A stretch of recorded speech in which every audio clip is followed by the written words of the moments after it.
Bah, écoutez, le CEREMA, c'est l'établissement national d'expertise sur toutes les questions d'aménagement des territoires, que ce soit les bâtiments, les infrastructures, je dirais tout ce qui fait la vie quotidienne d'une certaine façon des Français. Et c'est vrai que le changement climatique va bouleverser tous ces éléments. Et c'est vrai que c'est aujourd'hui au cœur finalement de l'ensemble de nos activités. Donc on ne pouvait qu'être partenaire effectivement de ce colloque justement sur ces questions d'adaptation.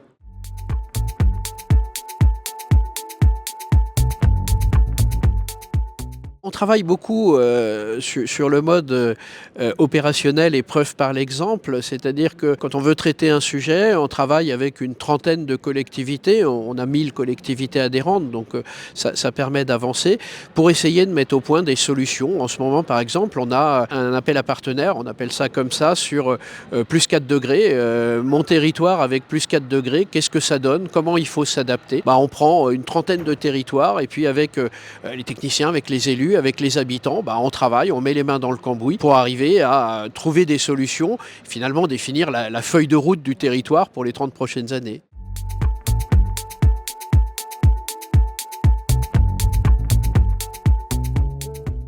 Je crois qu'en 2050, on aura, je l'espère, beaucoup progressé dans la conscience écologique de nos citoyens, de nos élus. Et ce que j'imagine assez bien en 2050, c'est qu'on aura déjà beaucoup avancé dans une grande partie des territoires sur ces questions d'adaptation, sur les questions d'atténuation aussi. Et le CEREMA, il sera là aux côtés effectivement des collectivités locales, aux côtés des techniciens divers et variés, pour arriver à mettre au point des solutions.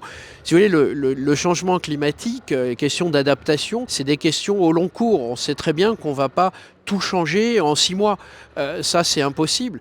Par contre, en l'espace de 10 ans, 20 ans, 30 ans, si on commence aujourd'hui, petit à petit, on peut arriver effectivement à s'adapter et à faire en sorte que finalement, l'évolution du climat, on la supporte et on arrive à inventer une nouvelle vie quelque part pour l'humanité.